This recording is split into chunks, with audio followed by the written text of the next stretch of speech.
Hello नमस्कार दोस्तों, स्वागत है आप सभी का टेड टॉक्स पे। मैं अपर्णा और आज हम लोग करने जा रहे हैं यूपी ट्रिपल एस सी पेट 2023 के एग्ज़ाम की जो हम रोज 30 प्रश्न जीके के जीएस के सीरीज करते हैं उसी को करने जा रहे हैं। तो चलिए शुरू करते हैं आज की क्लास को। तो आज की क्लास में हमारा पहला प्रश्न है कि बुद्ध को परिनिर्वाण कहाँ प्राप्त हुआ था। तो देखिए, बुद्ध को परिनिर्वाण कहाँ प्राप्त हुआ? कुशीनगर में प्राप्त हुआ था। कुशीनगर कहाँ है? उत्तर प्रदेश में स्थित है। तो बुद्ध को परिनिर्वाण कहाँ प्राप्त हुआ? कुशीनगर में। कुछ और बुद्ध के जन्म से संबंधित महत्वपूर्ण घटना है जो आपको याद होनी चाहिए, जैसे इनका जन्म कहाँ हुआ? लुम्बिनी में। ज्ञान प्राप्ति कहाँ हुई? बोध गया में हुई। बोध गया में इन्हें क्या हुआ था? ज्ञान प्राप्ति हुई थी। उसके अलावा परिनिर्वाण कहाँ हुआ? कुशीनगर में। और एक और प्रश्न पूछा जाता है कि प्रथम उपदेश, यानी जिसे क्या कहा जाता है? धर्म चक्र प्रवर्तन कहा जाता है, वो बुद्ध ने कहाँ किया? तो वो उन्होंने सारनाथ में दिया था। तो ये कुछ 3-4 पॉइंट हैं जो उनके जन्म से रिलेटेड विभिन्न घटनाओं से जुड़े हुए हैं और एग्जाम में अक्सर पूछ लिए जाते हैं। अगला है प्रश्न नंबर 2। गुप्त वंश के बाद ईसा की 6ठी सदी के मध्य किसने पंजाब पर वर्चस्व स्थापित किया? पल्लव, गुजरात, कदम या फिर हुणों? तो देखिए, गुप्त वंश के पश्चात ईसा की 6ठी सदी के मध्य हुणों ने पंजाब पर वर्चस्व स्थापित किया था। ठीक है। अब ये हुण कौन थे? खाना बदोश लोग थे और इन्होंने सबसे पहले सन 455 ईस्वी में भारत पर आक्रमण किया, लेकिन स्कंदगुप्त उस समय शासन कर रहे थे तो उनके सामने हुणों को पराजय का सामना करना पड़ा था। अगला प्रश्न नंबर 3 है। ये पूछ रहा है कि कौन सा ऐसा युद्ध था जो निर्णायक था और इसने उत्तरी भारत में मुस्लिम प्रभुत्व की नींव रखी थी। प्रश्न पूछ रहा है कि कौन सा युद्ध था जिसने उत्तरी भारत में मुस्लिम प्रभुत्व की नींव रखी थी। तराइन का द्वितीय युद्ध, पानीपत का युद्ध, तालीकोटा की लड़ाई या इनमें से कोई नहीं। तो देखिए, जो तराइन का द्वितीय युद्ध था कब हुआ? 1192 में हुआ। किसके बीच हुआ? पृथ्वीराज चौहान और मोहम्मद गौरी के बीच लड़ा गया और इसमें किसकी विजय हुई? मोहम्मद गौरी की विजय हुई। तो यही एक निर्णायक युद्ध था और इसने उत्तरी भारत में मुस्लिम प्रभुत्व की नींव रखी थी। तो ये एक इम्पॉर्टेंट क्वेश्चन है, आप लोग को याद होना चाहिए। इसके अलावा अगर ये भी पूछा जाता है कि पानीपत का युद्ध कब हुआ, तो पानीपत का प्रथम युद्ध कब हुआ? 21 अप्रैल 1526 को। नोट कर लीजिएगा। किसके बीच हुआ? बाबर और इब्राहिम लोदी के बीच। और तालीकोटा की लड़ाई कब हुई थी? ये हुई 23 जनवरी 1565 को। विजयनगर साम्राज्य और बहमनी साम्राज्य के बीच हुआ था। तो ये सब एक इम्पॉर्टेंट पॉइंट है जो अलग अलग एग्जाम में अलग अलग प्रश्न बनाकर पूछ लिए जाते हैं। प्रश्न नंबर 4 है। 1206 ईस्वी में किसने भारत में तुर्की शासन की नींव रखी? तो ये प्रश्न इंपॉर्टेंट है, कई बार देखिए आ चुका है जितने हम लोगों ने प्रैक्टिस सेट सॉल्व किए हैं कि 1206 ईस्वी में किसने भारत में तुर्की शासन की नींव डाली। तो 1206 ईस्वी में भारत में तुर्की शासन की नींव किसने डाली? कुतुबुद्दीन ऐबक ने। कैसे? इन्होंने गुलाम वंश की स्थापना की थी। तो इस तरह एक और प्रश्न बनता है कि गुलाम वंश की नींव कब रखी गई? 1206 में। किसके द्वारा रखी गई? कुतुबुद्दीन ऐबक द्वारा।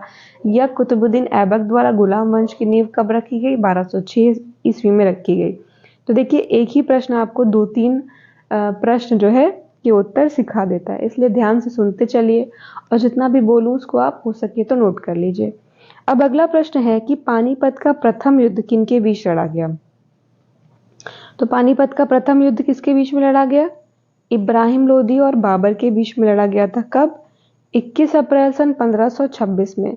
ये इंपॉर्टेंट है, किस सन में लड़ा गया। तो कब लड़ा गया पानीपत का प्रथम युद्ध? 1526 ईस्वी में। किसके बीच में? इब्राहिम लोदी और बाबर के सामने लड़ा गया था और इसमें विजय किसकी हुई थी? बाबर की। हारा कौन? इब्राहिम लोदी हार गया था। अगला प्रश्न नंबर 6 है। कौन सा आंदोलन नेतृत्वहीन आंदोलन था? तो वो था भारत छोड़ो आंदोलन। भारत छोड़ो आंदोलन क्या था?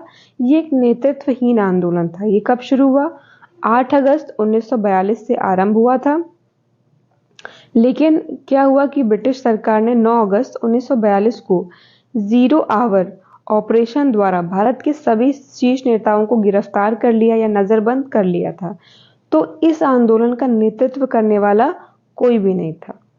तो अगर पूछा जाए कि कौन सा नेतृत्वहीन आंदोलन था तो भारत छोड़ो आंदोलन था। कब शुरू हुआ? 8 अगस्त 1942 को शुरू हुआ और अगले ही दिन जो ब्रिटिशर्स थे उन्होंने जितने भी नेता थे उन सबको गिरफ्तार कर लिया था।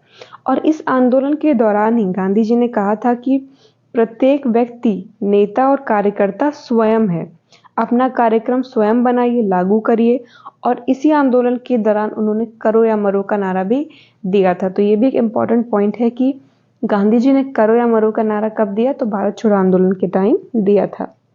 अब अगला प्रश्न नंबर 7, गांधी जी ने कब से साबरमती आश्रम से दांडी की ओर चलना शुरू किया?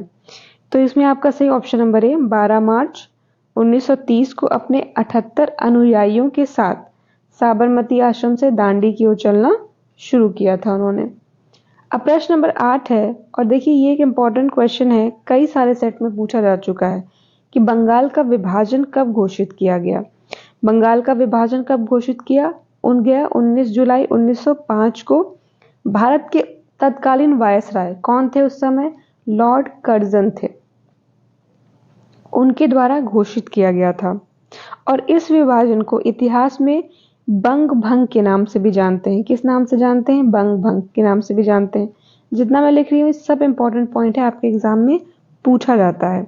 और इस दिन पूरे बंगाल में शोक दिवस मनाया गया और वंदे मातरम और बंगाल एक है के नारे लगाए गए थे। प्रश्न नंबर 9 है कि लॉर्ड डलहौजी की विलय नीति का प्रथम शिकार कौन बना? इंपॉर्टेंट क्वेश्चन है देखिए। तो लॉर्ड डलहौजी की विलय नीति का प्रथम शिकार कौन बना? सतारा बना था। अक्सर प्रश्न पूछ लिया जाता है कब बना? 1848 में बना था। अगला प्रश्न नंबर 10 है 1857 के प्रथम स्वतंत्रता विद्रोह में भाग लेने वाली प्रसिद्ध महिला स्वतंत्रता सेनानी कौन थी? कस्तूरबा गांधी, बीकाजी कामा, सरोजनी नायडू या बेगम हजरत महल? क्या सही है आपका? आप सभी जानते होंगे इसमें क्या सही? बेगम हजरत महल है। प्रश्न नंबर 11 है पृथ्वी के स्थलीय क्षेत्र में भारत का हिस्सा कितना है? देखिए पृथ्वी के स्थलीय क्षेत्र में भारत का हिस्सा कितना है? 2.4% है। जबकि जो भारत की जनसंख्या है वो संपूर्ण विश्व की जनसंख्या का कितना परसेंटेज है? 17.5% है। लेकिन देखिए पृथ्वी के स्थलीय क्षेत्र में भारत का हिस्सा कितना है? 2.4% है। अगला है प्रश्न नंबर 12, सफेद रेगिस्तान भारत के निम्नलिखित राज्यों में से किसमें स्थित है? तो सफेद रेगिस्तान कहाँ स्थित है? गुजरात में स्थित है। ठीक है, तो देखिए ग्रेट रन ऑफ कच्छ को सफेद डेजर्ट या फिर सॉल्ट डेजर्ट भी कहते हैं। और ये किसका हिस्सा है? थार मरुस्थल का हिस्सा है। इसका कुल क्षेत्रफल कितना है? 7500 वर्ग किलोमीटर। ठीक है, ये सब भी आपको याद रखना चाहिए। और ये नमक उत्पादन के लिए भी अपने प्रसिद्ध है। प्रश्न नंबर 13 है कि कौन सा भारतीय शहर निम्नतम भूकंपीय क्षेत्र में है? श्रीनगर, रायपुर, दिल्ली या फिर देहरादून? तो देखिए भूकंपीय क्षेत्र के अंतर्गत भारत को 4 जोन में विभाजित किया गया है। Zone 2, zone 3, zone 4, zone 5। सबसे कम खतरे वाला कौन है? जोन 2 है। तो इसमें कौन सा आता है आपका? रायपुर आता है जोन 2 में। 13 में क्या सही? ऑप्शन नंबर बी सही। प्रश्न नंबर 14 है भारत के कुछ भागों में मिट्टी का रंग लाल होने का आखिर क्या कारण है? मिट्टी का लाल रंग होने का कारण क्या होता है?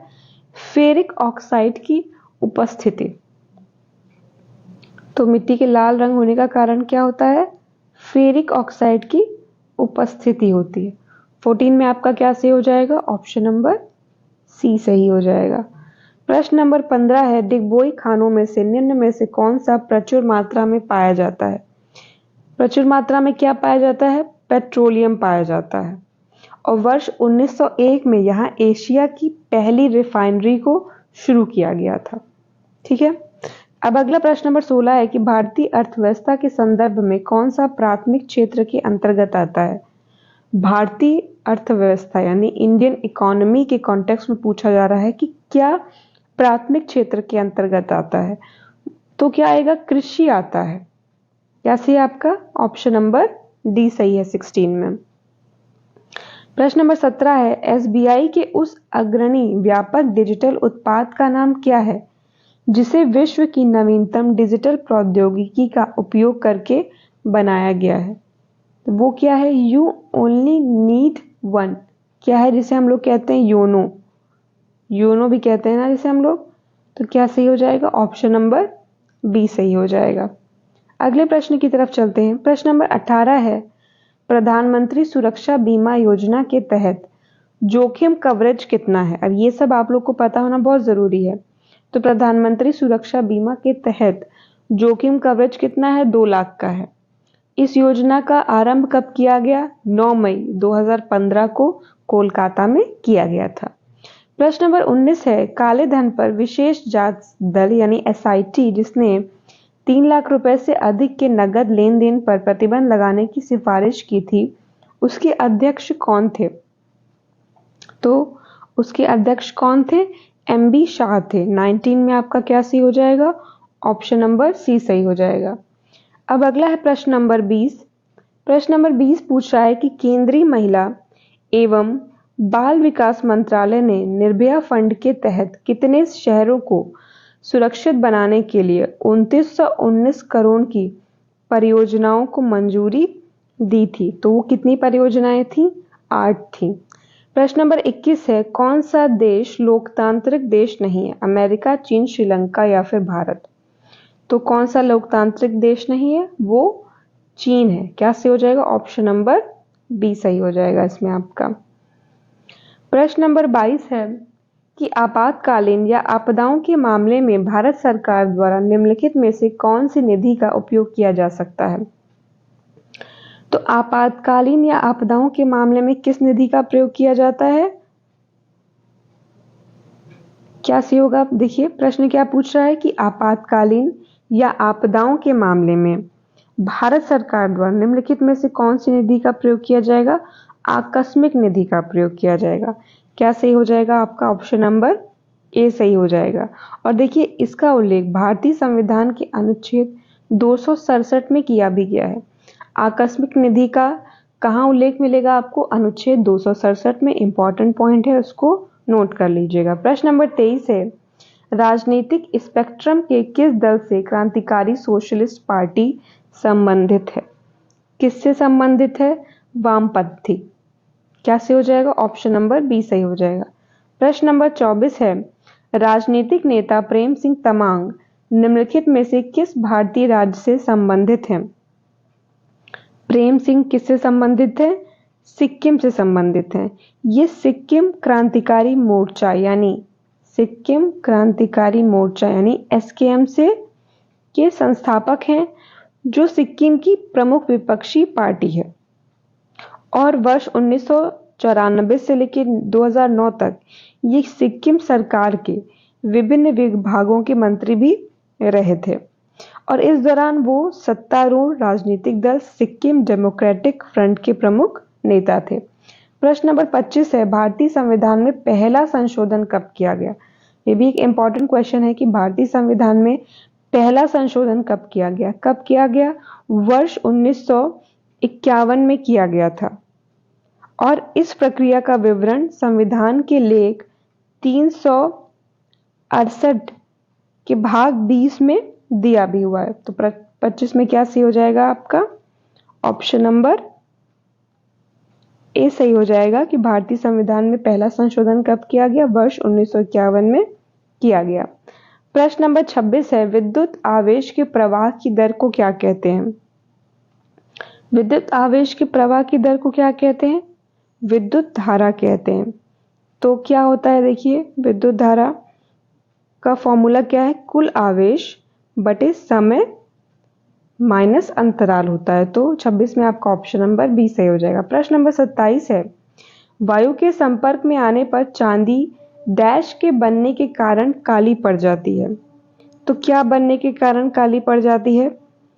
देखिए जब वायु के संपर्क में चांदी आती है तो उसका रंग काला हो जाता है, क्योंकि वायु की उपस्थिति में हाइड्रोजन सल्फाइड चांदी के साथ क्रिया करके क्या बनाता है?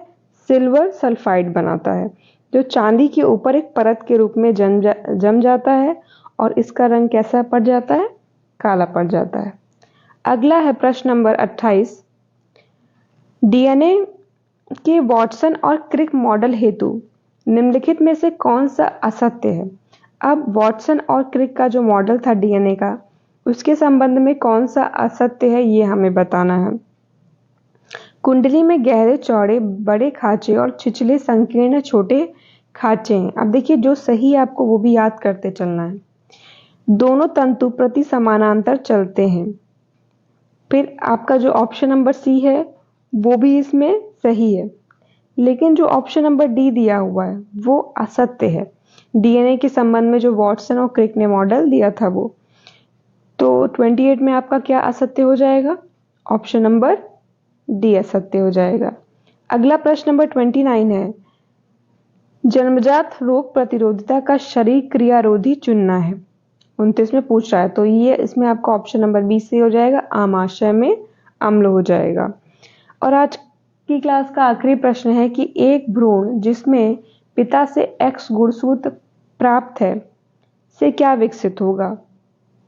लड़का, या तो लड़का या लड़की, लड़की, या फिर एक्स गुणसूत्र बच्चे का लिंग निर्धारण नहीं करते, तो इससे क्या बनेगा? लड़की बनेगी। 30 में आपका क्या सही हो जाएगा? ऑप्शन नंबर सी सही हो जाएगा। ठीक है, क्योंकि अगर पिता से एक्स गुणसूत्र प्राप्त है तो 23वीं जोड़ी क्या हो जाएगी? एक्स एक्स हो जाएगी, और यही जो है जेंडर डिसाइड करती है, तो इस क्या हो जाएगी? बच्चा क्या होगा? लड़की होगी। तो आज की हमारी जीके की क्लास यहीं पे ख़त्म होती है। हम आपसे मिलेंगे कल अपनी अगली क्लास में। तब तक आप सब अच्छे से तैयारी करते रहिए। आप सभी को आपके एग्ज़ाम की तैयारी के लिए बहुत बहुत बेस्ट विशेस कि आप पूरी पेशेंस, मेहनत और लगन से करें। हम आपसे मिलते हैं कल अपनी अगली क्लास में। तब तक आप सभी को नमस्कार।